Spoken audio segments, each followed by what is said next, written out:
I feel like we should be like previously. Previously. In the days of our lives. On Come As You Are. Previously on Come As You Are. New leadership has arrived at the church. What will Pastor Tom do? Will this young gun take over and make all of the women and desperate housewives happy and turn all the men into real leaders of their home and their lives? Stay tuned for last time on Come As You Are. Pastor Young Gun shows up and turns the world topsy-turvy. A new bombshell enters the villa. I gotta laugh at that. Yes, I love Love Island. Oh my gosh. Okay. I'm not participating anymore if that's not the intro. Nope. Faith can feel like hearts and butterflies until someone lights a match and burns it all to the ground. Welcome to the Burning Butterflies podcast. The sad thing is that there's abuse of every kind within the church. But the spiritual abuse is the stuff that just a place there shouldn't be abuse. Like, there just shouldn't be abuse in a place that claims Jesus. Well, it ruins your soul.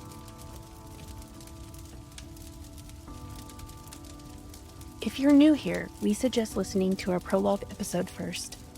This is the story of 3 women's journey through spiritual abuse and leaving a toxic church culture, all while finding healing in the end.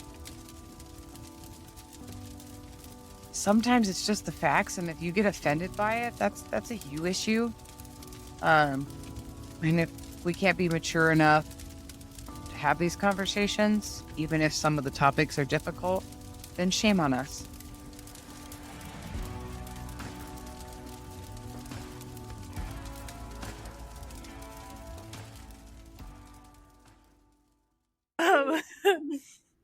So last time we talked about the shift in leadership, right? Pastor Young Gun comes on and he really rocks the boat in a huge way. And what do you do with something like that? You have to put people in line. So Tom has this great idea that he is going to take every leader, quote unquote leader, and take them on this leadership conference at Saddleback. In preparing for this episode, we were kind of confused as to what this was, because what it turned out being was nowhere near what it was marketed to the church as. So, Brandy, you did some digging, as Brandy does, and you discovered that Tom, there's emails that go out to people who are these Saddleback purpose-driven churches who started their churches from this kit that Come As You Are started theirs from. And something was going on during this time frame. We are in November of 2015. So leading up to that, what was going on at Saddleback that led to this? Well, every year they do a leadership conference. And so there's a select group during this time frame that would be invited of 2,000 pastors, everything paid for you. But marketing stuff also goes out and more people are invited. So what I think happened was Pastor Tom didn't look at everything all the way through. And Shocking. Also in this year, this is not when the leadership conference is happening, because they are doing a global conference, because they are taking purpose driven to Africa. So that's where Saddleback's focus is right now. Okay, so hold on. And so let me just clarify really quick. So Saddleback, Pastor Rick Warren, his church was doing a global conference to take purpose-driven church to Africa, to Rwanda. That's what was going on at this time. with Saddleback. But also at Saddleback was a pastoral leadership conference that was going on at the church location. Normally, that would have been happening in it because it would happen every year. There would be a leadership conference at Saddleback. So led by Rick Warren. And like in 2014, Mark Driscoll's there. I won't go into all this right now because I'll share this on Patreon. But this happens every year and you're invited. There's like an elite group that's invited and they probably get extra whatever. And then it's sent out to the masses. But it's sent to you as a personal invite from Rick Warren. Here's the other thing in Tom's defense. There is so much material coming out from Saddleback at this time. So many Bible studies, so many leadership programs that Tom probably looked at something and there was probably some kind of leadership summit for Saddleback's church body at this time, but not for pastors and leaders. Yeah, because I was like, it was always confusing of why you guys went to California, but then you didn't really go to anything that Rick Warren had done. Because Tom told, maybe we should start there. Like, Tom told the church that Rick Warren was hosting Purpose-Driven Church Workshop at Saddleback Church in November of 2014. And that they were having this conference at Saddleback Church on location. And I don't know if the video part came out before or after, but it was basically going to be just like what Tom took in the very beginning, all of the lessons and the videos that he watched. We were going to go to this live event at Saddleback Church put on by Pastor Rick Warren and learn a purpose-driven church. So that's what was billed, which I also want to point out, like, Pastor Young Gun comes to Come As You Are, and everybody loves him, and he's doing things. He's going to be the next major pastor of Come As You Are, right? Froggy thinks he's going to be Tom, and he's going to be Young Gun's boss someday. You know, Tom really does probably want to retire, and so he's thinking this could be a good thing. I don't know what he thinks, but we do know that it becomes a likability contest, and Young Gun is pulling ahead in the polls. But Young Gun needs to be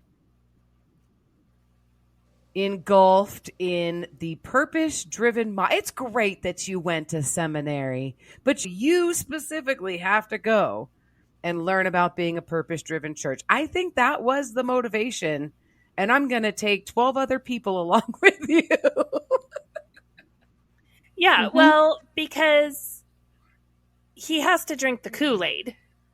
Because when Young Gun was in youth, again, his family didn't attend church full time. He was a youth kid. And in youth group, at that time, we're not shoving Kool-Aid down their throats. We are not trying to turn them into Come As You Are minions back in like the early 2000s in youth group. They're legit just trying to create an environment where they're supporting kids. Yeah. So Young Gun didn't get the Kool-Aid. Do you think a lot of other people did? Do you think, because let me just ask you your opinion on this really quick, because he's rocking the boat, you know, why is he rocking the boat? Because he's doing pastoral things that he went to seminary and he shows up and he's being a pastor.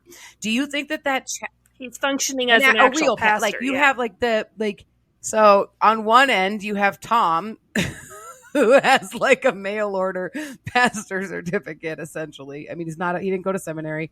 He's licensed, he's ordained because somebody said he could be a pastor. So he's a pastor and he bought a kit and he's running 3 easy steps to a purpose-driven church every Sunday since 1997. And on the other hand, you have this young kid who's been to seminary, has a degree, is a pastor, legit, and just needs a church to pastor at. So he shows up as come as you are. And do you think that he challenged Tom in such a way that Tom he couldn't compete, like he couldn't answer, he couldn't respond? Like when you look at, you have a real pastor challenging I'm not a real pastor, but I play one on TV kind of guy. Like, I imagine there's some challenging that goes on there. And the only thing and we've discussed this, the only reason why there's like only 3 books allowed at Come As You Are is because Tom knows those books inside and out, with the surface answers, and can only defend that. So do you think that there was a challenging that went on? I think so. I think this is the very early stages of that, because as we move forward, the more Young Gun pushes and challenges Tom's theology, the more complicated and worse it gets. I think this trip was in response to the very first inklings that Young Gun would challenge Tom. And I think this was Tom's way of trying to nip it in the bud before it went too far. Do you think, like, even if I were to put like a positive spin on this, do you think it came from a place of, well, if the people are going to like you and you're going to be here for a while, then we got to get you versed up? Like, more maybe. Yes. Oh, yeah, 100%. 100%. I think Pastor Tom wanted this to work. He needed Rick Warren to stir up a vat of Kool-Aid, because Pastor Young Gun is going to need it at a big level. He's going to need the big stage, other notable pastors there, to get this idea of a seeker church is biblical, and to grow your church is biblical. God wants this. God told me is biblical. And so I think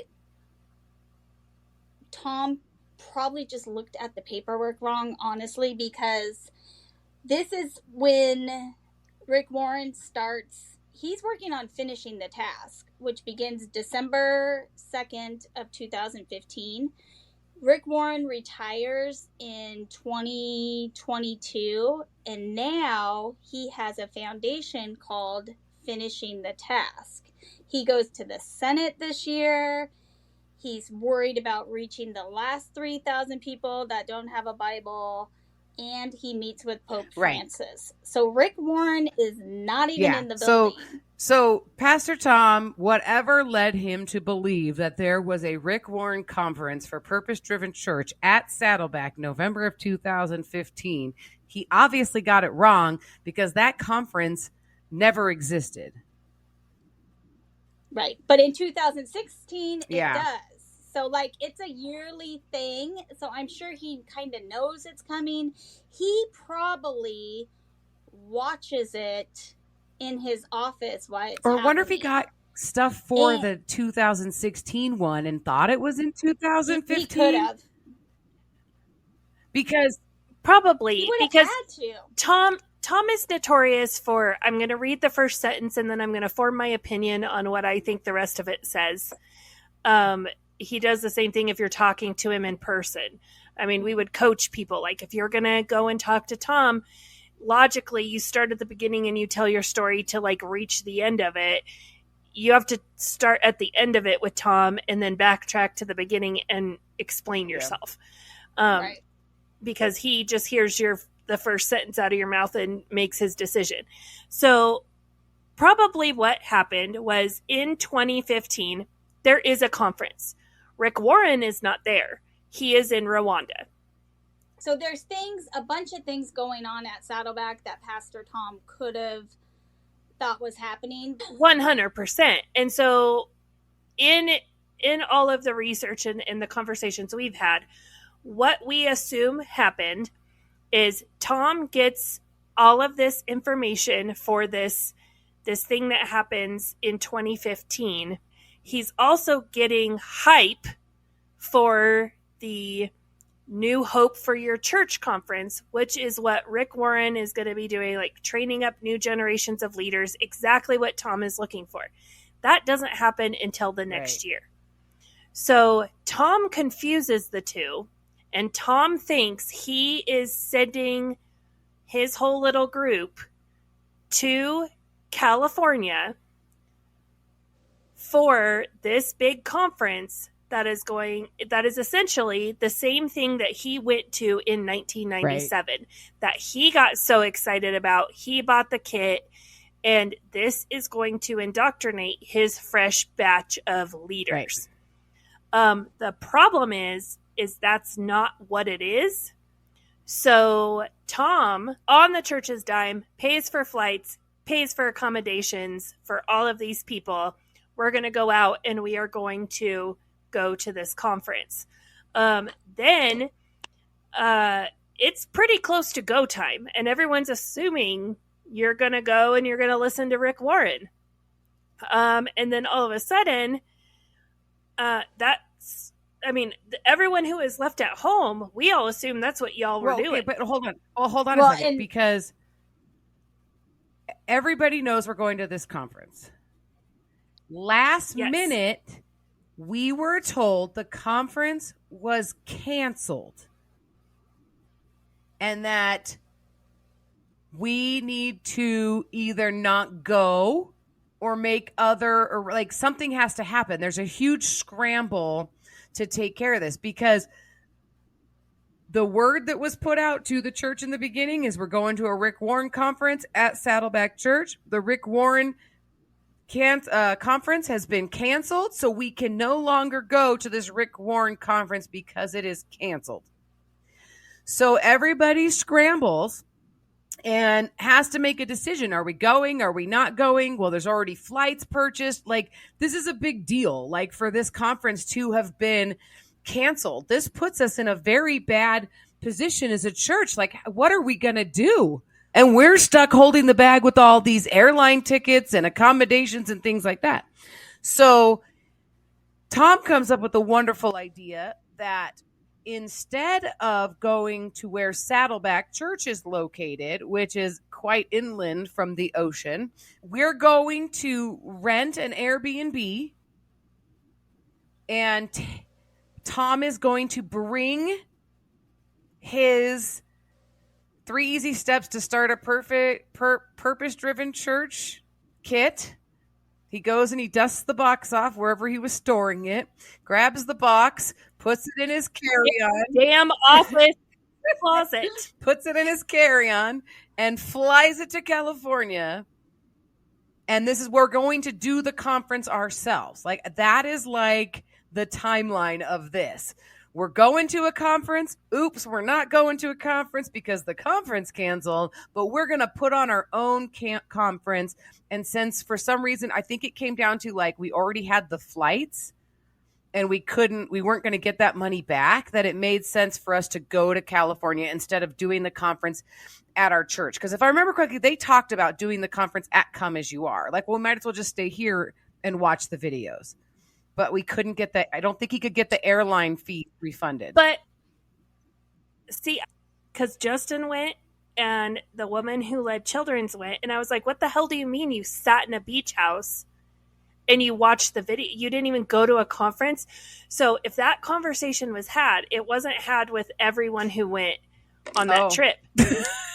Well, I mean, it is hard for me to say. I was involved in a lot of conversations that I don't know who all. I don't pay attention to that stuff. Because everyone assumed, even while you guys were gone, and even, like, I'm sure there's people who still to this day assumed you invited. Yeah, you went and you watched Rick Warren personally invited Come As You Are, because Tom was doing such a great job. It personally invited you to come to this special conference. And like, people were shocked when they found out you guys just sat there and watched videos. And so, like, let's just take a step out of the story for a second for perspective. The church paid for 12 people to fly to California. They canceled the accommodations they were going to have before, close to Saddleback, rented a beach house 30 miles away, high real estate. I would live there. If I move back to California, I'm living in that beach house, just so you know.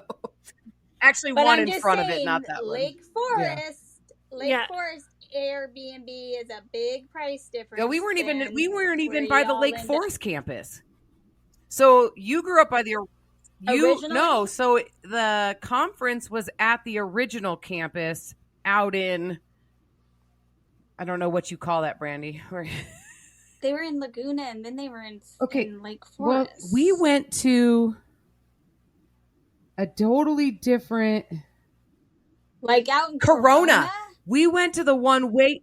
Oh my God. And so because you went to the 909, so it cost 39 cents, and you end up spending $40,000 on an Airbnb. Right. Okay. Oh my gosh. So we stayed at Sunset Beach in California, right? We drove to Corona one of the days we were there to go see Saddleback Church. And I was so confused. It's insane, isn't it? It's not Saddleback. It is Saddleback, but it's okay. First of all, I want to clarify, Melissa, I am not from the 909. Oh, I'm sorry. I thought as a 714er, when you said anything east of 714. This is the Inland Empire. You didn't. You went to the Inland Empire. You didn't say 949, so I just thought you were from. I am 714. Okay. So I'm closer to Lake Forest, which is the original That's the campus. Saddleback campus that I had been to was Lake Forest. And the whole time I was like, oh, I know right where we're going. This campus is beautiful. It has all these trees. I have been to certain ministries there, things that I had participated in, whatever, right? And we drove out to Corona to this campus that is barren and dusty, and they were having a baby dedication. And I was like, I'm so confused as to where we're at. And no one is living out there at this time. This becomes East Vale. So you need about another 5 years before the population comes out there. But this all goes into Corona is planted because it's going to become East Vale, which makes it a gated community.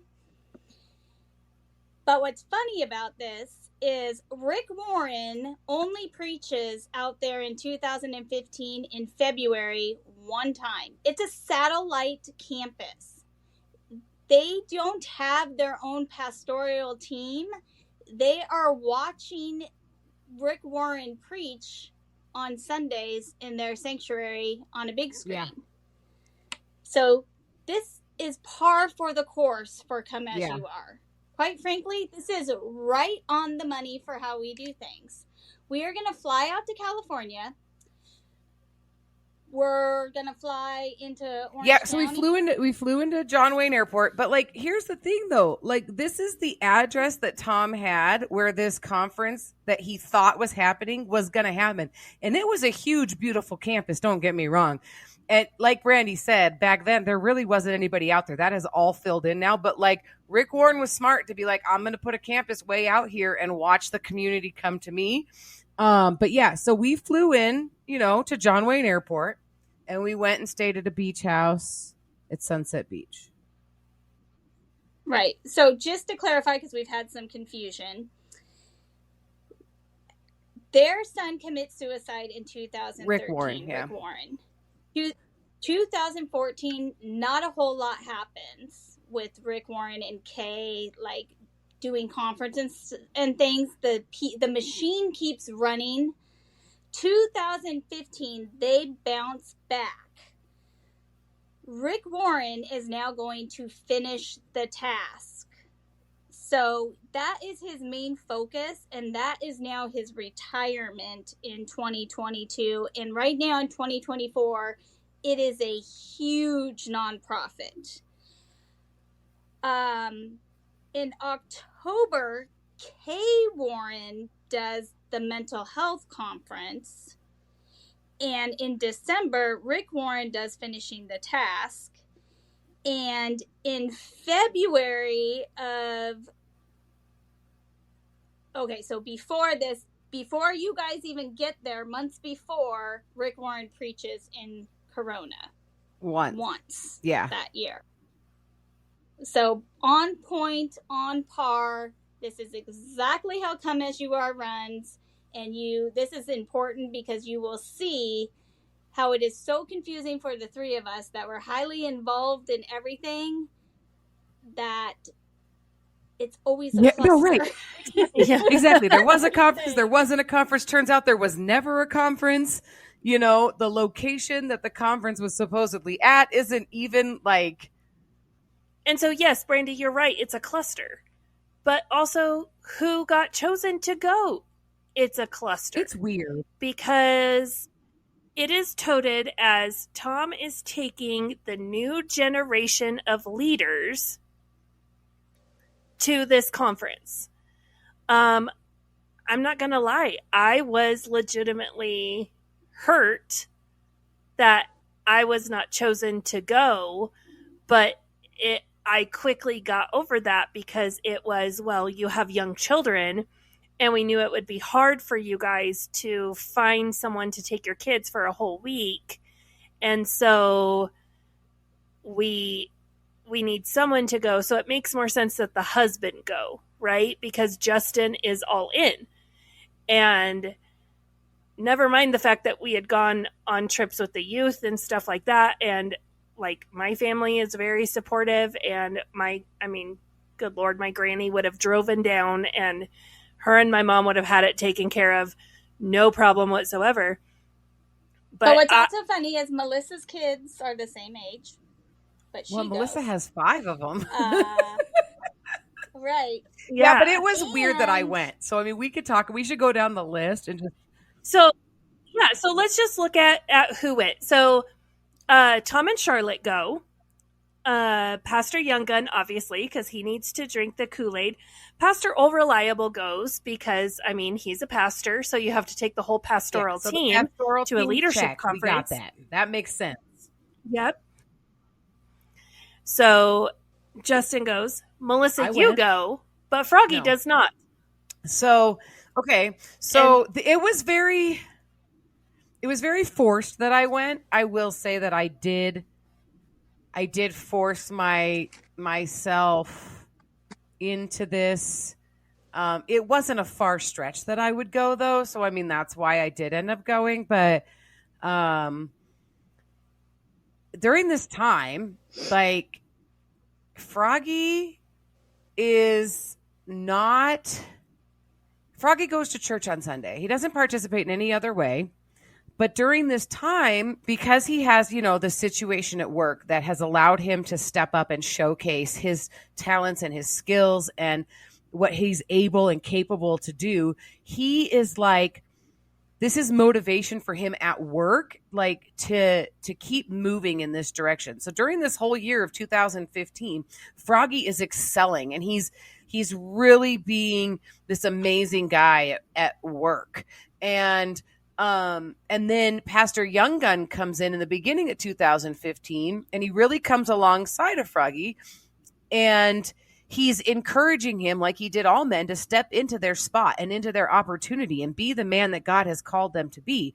And I said this in the last episode, he was doing that, but in his perspective, he was going to be Pastor Tom one day. And so he was coming at it as, wow, I need to I can see that I have a spot, and I need to take advantage of this, and I need to step into this opportunity, and I need to start participating and doing things.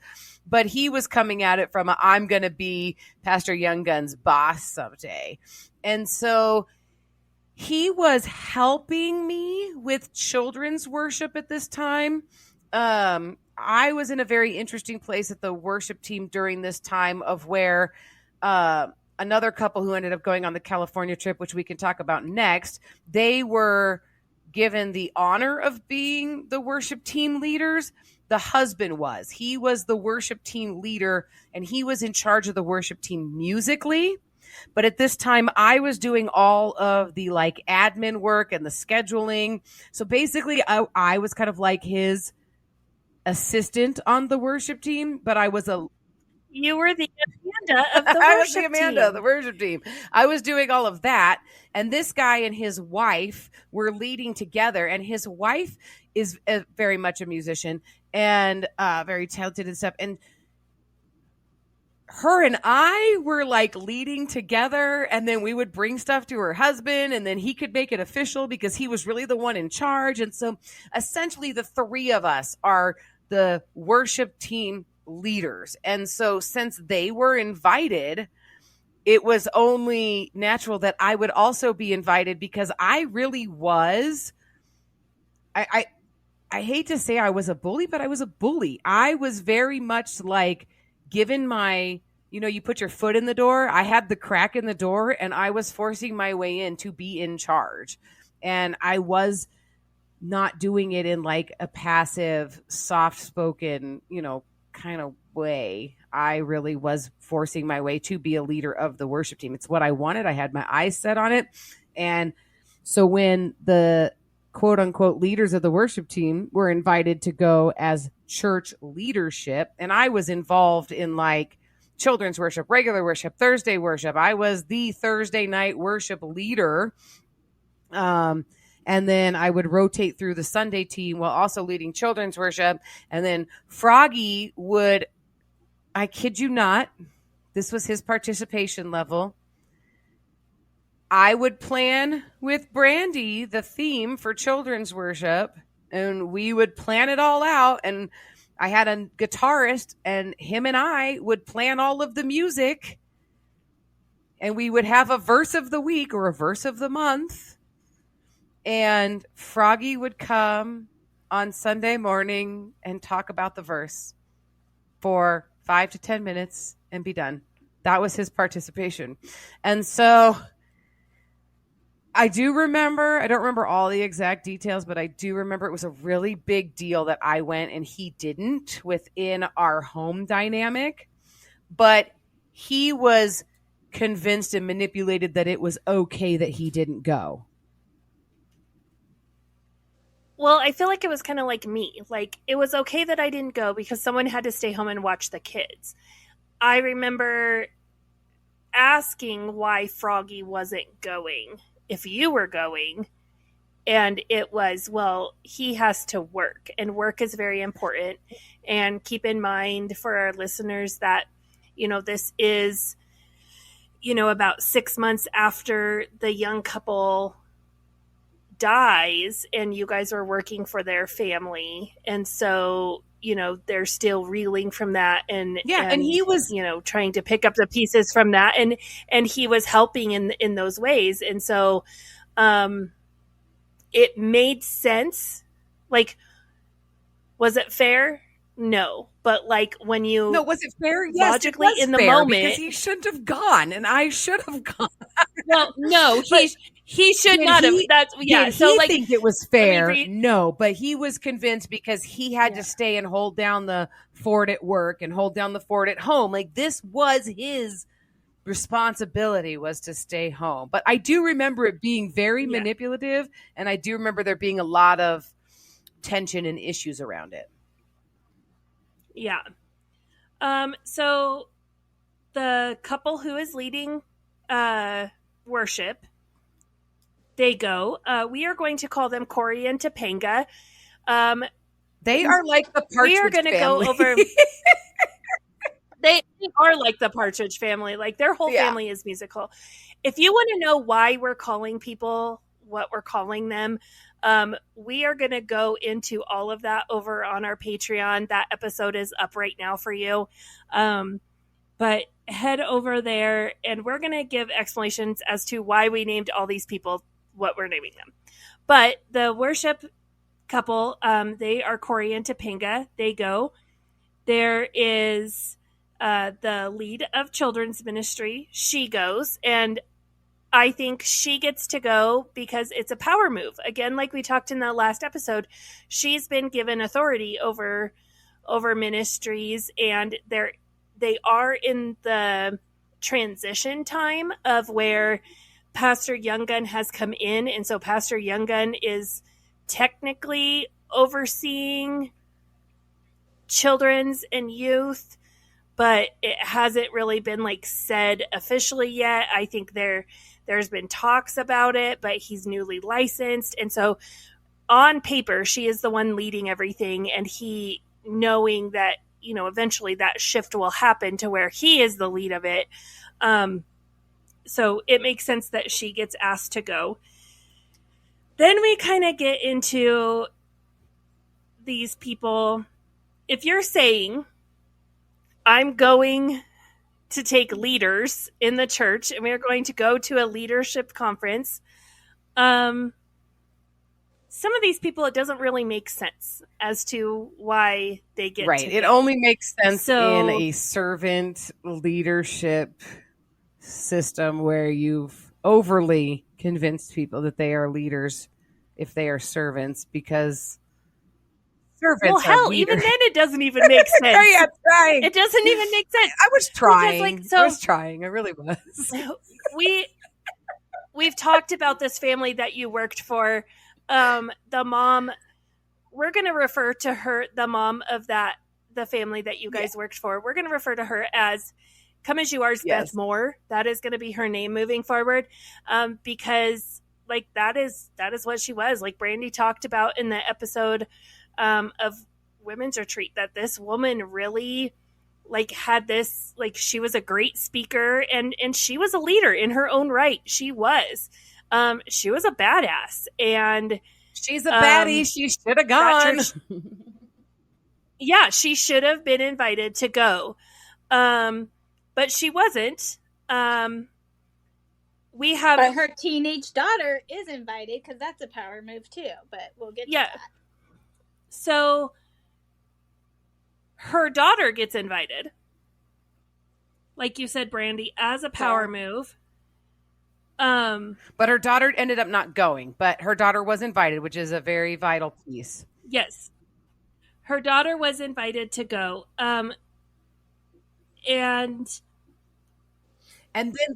then you have these two young boys, which, I mean, one of them is a little bit older, like age-wise he's older, but like everyone treated him like he was like barely out of high school. And he was helping. Was he helping in youth at the time? I think he was helping in children's at the time. And then there was a lady who we've called her before. We've called her like the evangelical lady, but we can call her Becky. But she's definitely like, I would consider her church leadership, but she didn't go on the trip. But this young man who we're going to call Steve, who's like almost 30, but he's helping in children's and everybody thinks he's like 19 or 20, but he gets invited to go. But he was also like following around Becky, the evangelical church lady, like as a protege at this time. Like she was really taking him under her wing and helping him mature as a man and as a male leader in the church and stuff like that. Is that right? Yeah. Yes. Well, and it didn't make sense. How come Steve went, but Becky didn't? Like that made zero sense. So, and I mean, maybe Becky couldn't go, so she threw her hat in for, well, I can't go, but you could take my little protege here. You know, maybe. I don't know. It was a little bizarre. But then we also have this young kid. We're going to call him Little Drummer Boy, because essentially the only thing that this kid did was he showed up for children's worship and played the box drum. Yeah, and he was trying to court Beth Moore's daughter, because they were like in homeschool group together growing up and stuff like that. And so, but he gets invited and he goes. I'm not sure how that happened. But also, you guys are forgetting something. So we are told leaders must serve. You must be serving at all times, however you can, to be considered a leader. When you look at the list of people that are invited, Beth Moore serves all the time. She's a leader. She's fully invested. She's not invited. Becky, at this time, she is serving in the care ministry, She has Bible studies. Yeah, she's at the church all the time. But instead, we're going to invite these 2 young men. And why would we invite them? Because you have to be growing your church. And the only way that you can grow your church is to get the young men invested. And the young men are really the only ones that can be leaders. So it doesn't matter what Beth Moore has done and what Becky has done, because by the grace of God, these 2 were born with penises. So they get fast tracked. Right. This is what I come undone with, because especially little drummer boy. So I don't even know it's a drum he's sitting on. I call it a speaker. I say, this kid shows up and sits on a speaker every Sunday and he gets invited over Amanda Turnbull. Are you kidding me? And Steve, I'm not impressed that he's invited, nothing against him, but he just showed up and he like rode his horse to the church. So I'm like, really? This is what we're doing? This is what we're doing. We have these women who are leading in the church and serving, but this cowboy that shows up out of nowhere, and this drummer boy that sits on a speaker, that is who we are choosing to shepherd in the next generation. And what I think is so funny is like, now I forgot about the fact that you would call him this guy that sits on a speaker, because I never knew who you were talking about, because I was like, who is sitting on my speakers? Like like Brandy was not. They were up on stage. How are you sitting on in my mind? I did not spend enough time to think about what you were saying, but like, for our listener, this is not the first time Brandy has said all these things, because back in the day she was saying all these things and I was confused about who was sitting on speakers. And apparently everyone was, because yesterday I was finally told it wasn't a speaker, it was a drum. It was a box drum. So, because I am saying this to whoever will, and then listen somebody's to like, me. Brandy, that was a box drum. you're big mad. I am so mad about this. Okay. I am so mad.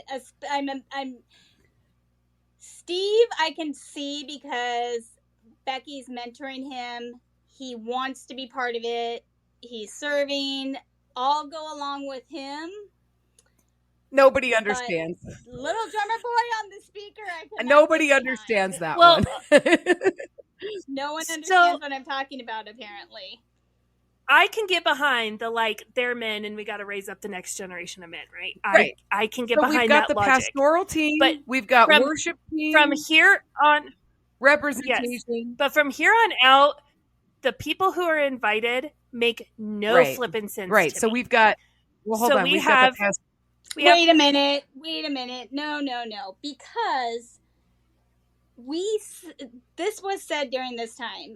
You know, well, these are the only young guys that are serving, doing anything. And so, of course, Tom's going to invite them to this conference and whatever. That is not true. There were plenty of other men that should have been chosen. And this is what leads to the dysfunction in this church, because Tom does this to people all the time on purpose, to make people feel bad. Because really, at this time, there's quite a few men that have been at the church longer and are serving that should have been invited. Yeah, absolutely. But we have our pastoral team. We have the worship team represented. Then we have up and coming male leaders in the church, which, as Brandy said, there were probably a few other choices that could have been made if we were talking about leadership. You have the office ladies that honestly, like, so you have the accountant. And so if we're going to say we're raising up the next generation of young leaders, all of these women are old enough to be my mother. And they're all women, and they all work in the office. So you have the accountant, Lori. You have the woman who is in charge of cleaning the building and making sure the grass is mowed. We're calling her Twyla. And then you have this freshly widowed woman who gets hired on in the office out of obligation of we have to take care of the widows and the orphans. So we're going to hire her on to be basically like a secretary in the office. And we're going to call her Barbara Jean. Okay. So Barbara Jean, Twyla, and Lori get invited. And I can get behind Twyla. If we're going to say leaders serve, Twyla serves. That woman serves her ass off. I struggle with Barbara Jean and Lori because, yes, they work in the office, but beyond that, they're not involved in ministries, aside from the fact that Barbara Jean has taken Master Life about 72,000 times. And it's preached from stage that ministry work is not paid work. Yes. Yeah. And so, I mean, So if you're getting paid, it's not I acknowledge ministry. that these ladies do a lot. And if you had to spend every day of your life in the office with Pastor Tom, you deserve a reward for that. And that reward is a fabulous 3-night stay in sunny Southern California. Yeah. Well, and that's the thing I want to clarify too. We are not disregarding anybody except for Little Drummer Boy, because I'm dying on that mountain. But everyone does work hard, but you have to understand, from stage, it is said you have to be serving in a ministry to be considered a leader. We do not pay for people to serve in ministry. Right. You have to pick up your cross and you have to be serving to be a leader. And for me, there's only two things that make this list. I have two different perspectives that make this list make sense. If you split this list right down the middle, you essentially have the side of Pastor Tom and the side of Pastor Young Gun. And like, it is really clear. Like you just can see it, like where it's almost like Pastor Young Gun showed up and he brought this new way of doing church, and this leadership retreat was, are you going to do things the old way, or do you really want to do things the new way? And let me try to get the new way onto the old way of thinking, which leads me to my second filter, that when I look at this and I'm like, who do you need?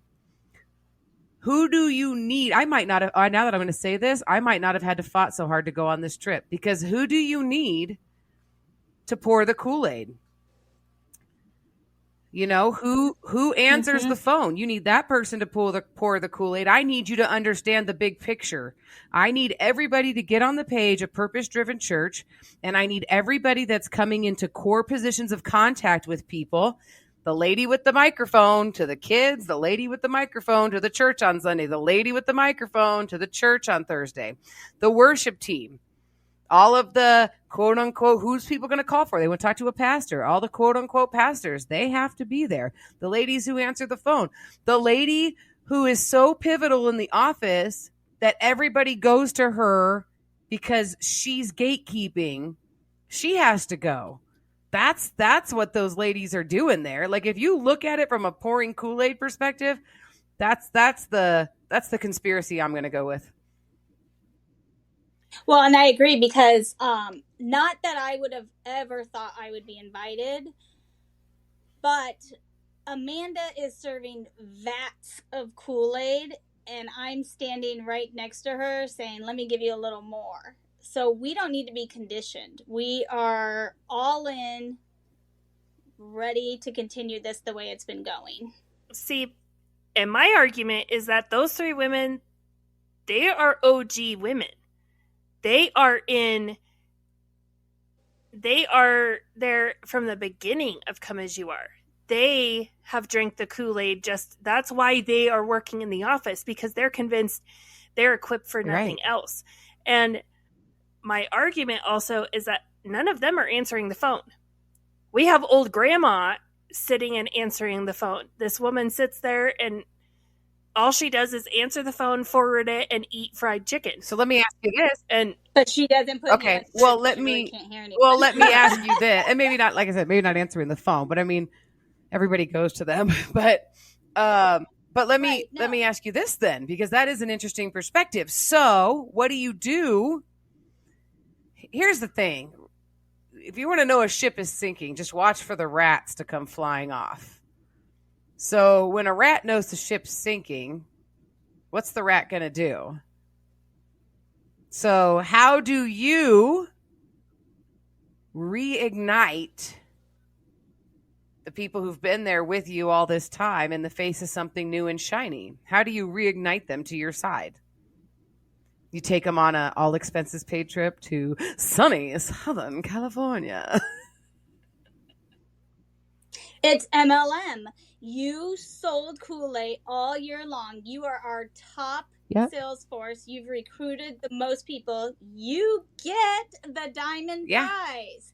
But here's something. I'm not going to share this story because I'm hoping that this person will come on Patreon and we can ask her some questions and she'll share part of this story. But there's 2 people that are invited, we believe, on this trip for ulterior motives. And it wasn't Tom inviting them, and they were suggested to him and sold to him for someone else's gain, which that happens a lot too. So that we'll have to see if she will come on and share that information with us. So we have now unlavished that this is a trip. It was supposed to be a conference. It really wasn't a conference. However we got there, the church is now paying for these 12 people to go on a trip to California, to stay in a beach house. And not directly on the beach. I was a little sad. No, I'm just kidding. Like there are houses that line, like you walk out the back gate and you are on the sand. This was 1 row in from the sand. So a little bit, 30 extra feet of a walk. So sad. And so we're staying at a beach house in Sunset Beach, California. And by day, we are watching a purpose-driven church by Rick Warren videos from the 1990s. VHS. And we have our little notebook. Not DVDs. We got our They brought notebooks. White binder. You got to get your white binder. So you got your white binder. Oh, so you had the printouts. Because all of our printouts come from Rick Warren, too. So we had the printouts. We had the binders. We have the videos. And we have this is when we would have been during conference. Like we are following a conference schedule by day. And I don't remember how many days that we went, but I know one of the days encompassed an amusement park trip. Oh yeah. You guys went to Knott's Berry Farms. You went and swam in the ocean. You went and walked all around. You guys went and did all of these things. We did.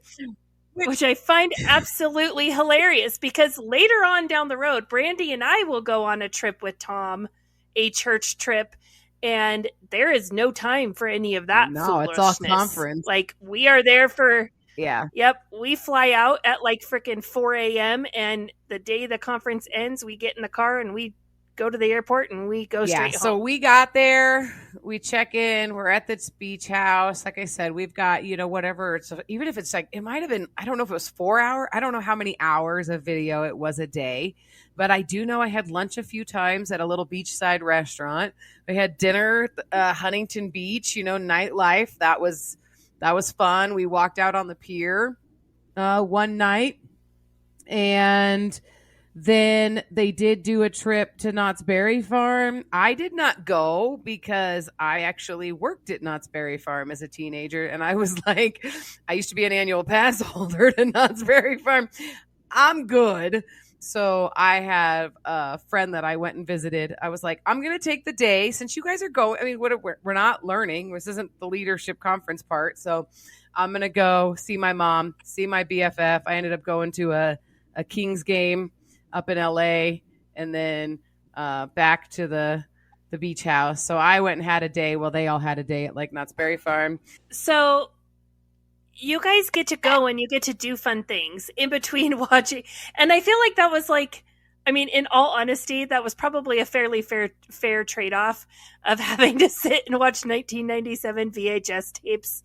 At least, you know, you get to go do something fun afterwards.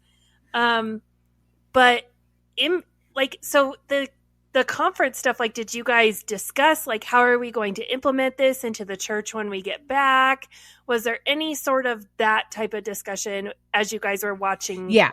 So basically it was like a pretty typical come as you are Bible study or leadership meeting from what I know, like not even just at this point, but I would say in my whole time there, like from planning women's ministry, from anything at worship team meetings, like anything and everything that I was involved with at Come As You Are. I would say that this conference, for lack of a better term, was definitely that. And so we would go through the videos and go through your fill in the blank handbook, but then your discussion was based around like, how in your ministries are you going to incorporate these things, like good practice, bad practice? What are you thinking? Or, you know, so like, I mean, like legitimate conference conversation, like, oh, I've always felt like on worship team, like we were doing this, this, and this, but now I can see that we have these fine purposes and that we need to be incorporating more of this, or we should be doing, you know, a Bible study instead of just practicing music and things like that. So I would say that the concentrated time that was spent in the conference, definitely, I would say at the time, I felt like it was purposeful. I actually was very happy with the conference part, and I was glad to know that because so many things made sense. It's almost like, I mean, it's really anything. Like you could be doing something, but once you learn the system and you understand where it came from, what the beliefs of the system are, you know, the history of the system and where the beliefs came from and how everything like orchestrated, it was so eye-opening. And to be honest with you, like that moment flipped the switch for me. Like I could now get on board with Come As You Are, and I could hold that microphone confidently, and I knew what I was talking about every single time was true because I'd been to this conference, because I now had participated in a purpose-driven church. I could sell a purpose-driven church. I knew how to operate within the system of a purpose-driven church. I now understood every sermon that Tom had given that didn't make sense before, because I'd be like, what are you talking? Like, I can't figure out now it all. It's like click, click, click, click, click. It's like I just knew it all. So at the, which is so funny because Justin grew up in the church. Justin was already like, he already was indoctrinated to all of this. And so he came home and he's just like, I don't know. It was all the same stuff that we've always learned. And like, I did not. It was for him. So it was new to you. To me, because I was churched in the Lutheran church and then in the verse by verse non-denominational church. Those are the churches that I had been a part of. That is how you did church, you know? Now you're versed in MLM. But now church. I had the truth, the real truth. And so the same church Jesus the went guest to. list makes sense now that we're talking, because Young Gun hasn't been here long enough to know all of the key players in the church. Like, he knows some of them from like being around, whatever, but he doesn't know like how the church is really operating on a day-to-day. Tom needs to sell him this method of church before he really connects with the masses. Because when in the previous episode we talk about how Young Gun connects with everybody, the wives and all that, this really takes off after California. So Tom sets this up with people that, this just dawned on me, are not going to argue the whole time. So that's why Becky's not invited, because she's going to argue doctrine, and that's not what this trip is about. And Beth Moore is not invited because she is going to be able to say, well, we did this once and this didn't work. How about we do this? That is not the purpose. The purpose is for Young Gun to buy into this system, and the young people who are sprinkled in by somebody else for their own agenda, which is how this always works at this church as well. But that was the whole purpose of all of this.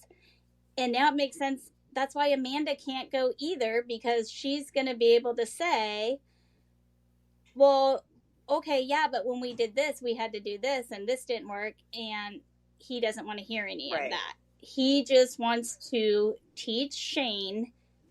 He just wants to teach Young Gun how to mix it up and start selling vats of Seeker Church, 5 purposes, grow your church, and prosperity comes to you. And I think that's why I have this perception that there was a lot of debate on whether I could go or not, because I think there's a lot of that I am a protester type person and I would say something, but I don't think what they understood was that if they just taught me the why, I would be on board, because this really is the moment where, like I said, the switch flipped for me. I understood it. I learned all I needed to learn, and I was now ready to sell it. And you're by yourself. So nobody is questioning, and if everything's being packaged nicely, you're going to buy into it. But if any of those other people were there, you would be like, oh yeah, that's right. What about this? Oh yeah. Yeah. You know, and then. Gosh, that's mind blown. And I'm never going to be invited to anything because it's exhausting, because I would have never stopped talking about the speaker. Yeah. Sitting on the speaker. Yeah. So you guys come back, and there's actually some issues when you guys come back, because there is an evening where which I had to go and talk to Justin about this. We're having kind of like some residual financial struggles.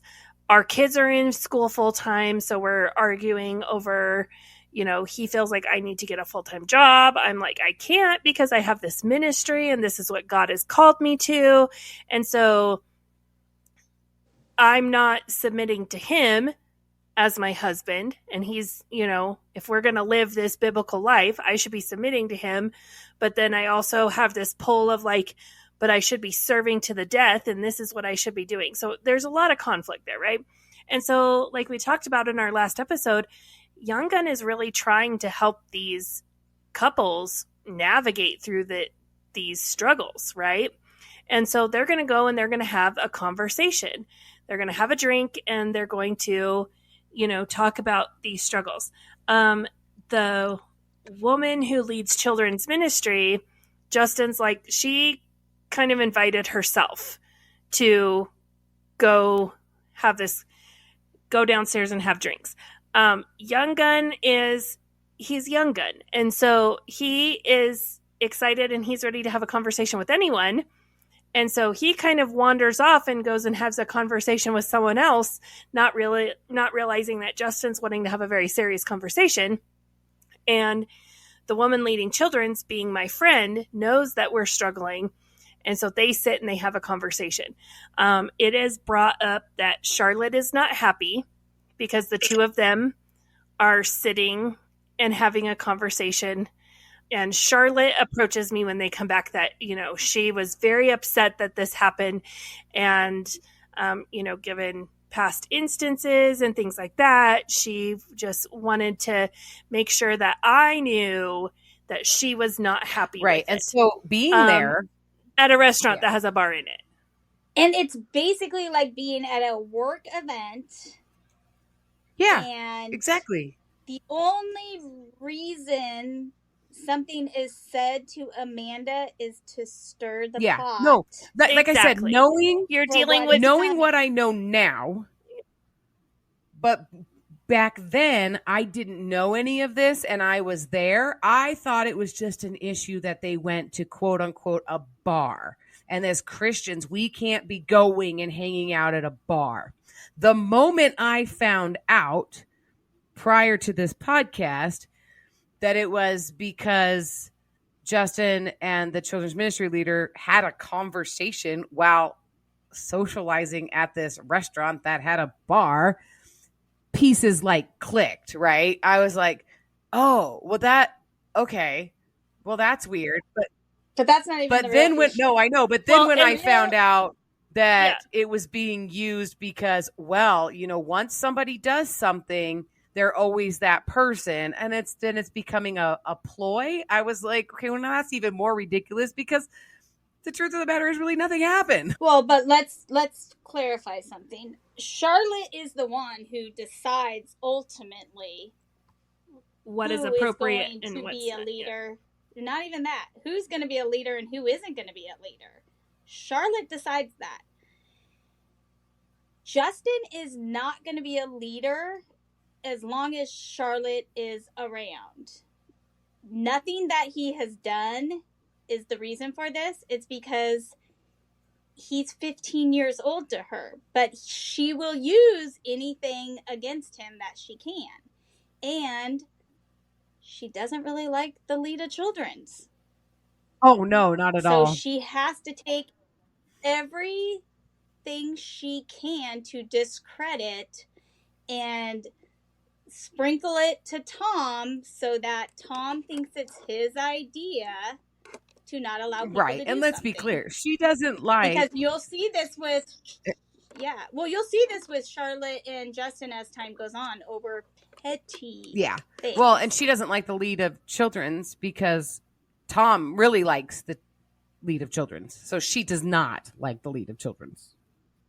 So when you guys come back, there's people who are mad because they're finding out you didn't actually go to a conference. There's people who are mad because they're still mad. Why is little drummer boy sit on a speaker and, other people didn't get to go. And then you have Charlotte is coming directly to me, and Charlotte starts to pit the children's ministry leader and I against each other because we're very close friends at this time. And she starts to slowly drive that wedge in there because, like you said, she's not a fan of her. She's younger, she's cute, she's giggly. She is in the office with her husband. And Charlotte does not like that. Burning Butterflies is a listener-supported podcast. Today's episode is brought to you by our amazing supporters on Patreon. Follow the link in our show notes to learn how you can become a Patreon supporter too. Supporters get exclusive access to bonus content each month, including outtakes, cut content, and supporter-only episodes. If you've enjoyed this episode, please leave us a rating on your listening platform. Burning Butterflies is a production of Asha Media. Thank you for listening.